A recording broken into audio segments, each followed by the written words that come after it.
Giannis has just requested a trade. Now, where should he go? What makes him so valuable? And who should target him?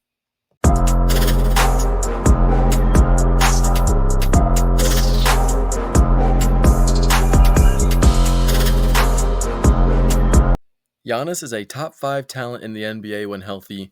He is dominant on the interior, whether that's offensively or interior defense on the other end.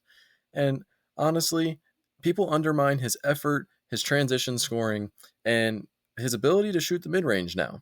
So we'll jump into it right now. We get to see his transition scoring. He pushes the pace off of turnovers, rebounds, uses his length and athleticism to get out in transition, makes plays for others. He's got it all.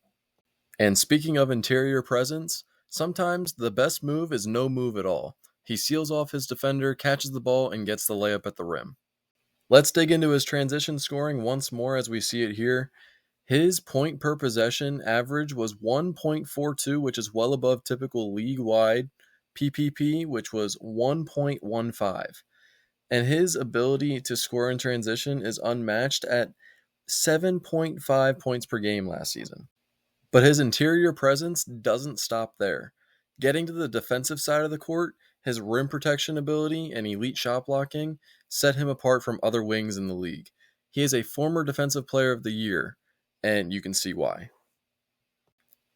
This is one of two different plays we'll see where Giannis is either the handoff or pick and roll guy as the screener in this scenario. And we'll see that he's able to roll down and his guy picks him up on that roll, allowing AJ Green to just shoot while his guy is recovering over top of the screen. We'll see something differently later on, but for right now, just know that Giannis holds gravity against the defense even without the ball.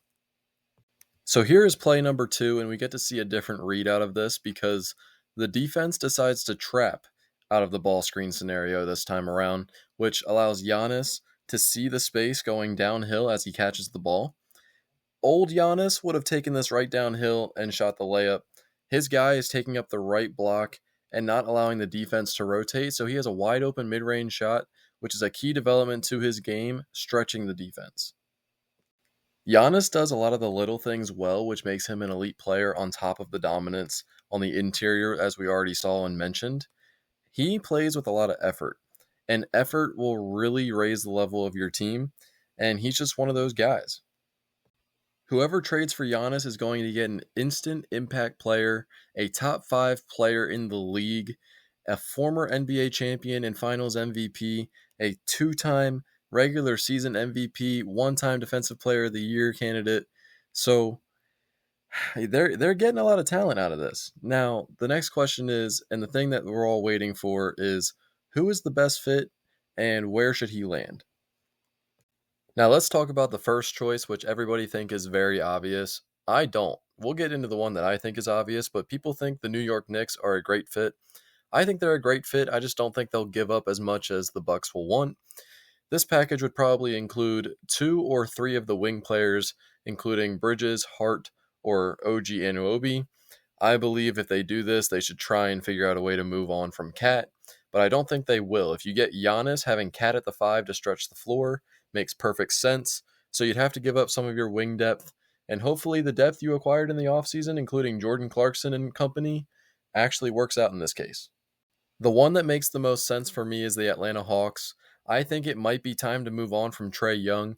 If they're not going to move on from Trae Young, that means they're here for a win-now scenario, meaning they'd have to get rid of Jalen Johnson, who is coming out as a superstar this year. So I wouldn't get rid of Jalen Johnson personally. I would keep the combination of Alexander Walker and Dyson Daniels as my 1 and 2, with Giannis, Jalen Johnson, and any of the stretch bigs. Okongwu and Kristaps Porzingis are very good for stretching the floor, especially when you're pairing them with Giannis. I think it would be a great pairing with him and Jalen Johnson. An absolute amazing fit. You trade away Trae Young, give him a fresh start, just like you're giving Giannis a fresh start. You move on from that scenario. You get Trae Young and possibly a first-round pick in that scenario as well if you are the Milwaukee Bucks. The Atlanta Hawks own the Pelicans pick this year, which is currently projected as the number 1 overall pick. So that gives you something to think about when entering this conversation. So Trae Young making the money work and getting a new start, And adding that first round pick might be enough to get Giannis, and you don't have to give up your depth on top of it. Thanks for listening to another episode of Court Vision, a Life in the Stands production. If you like what you listened to and watched today, please like, subscribe, and comment. And go follow all of our socials, including X, Instagram, TikTok, and more.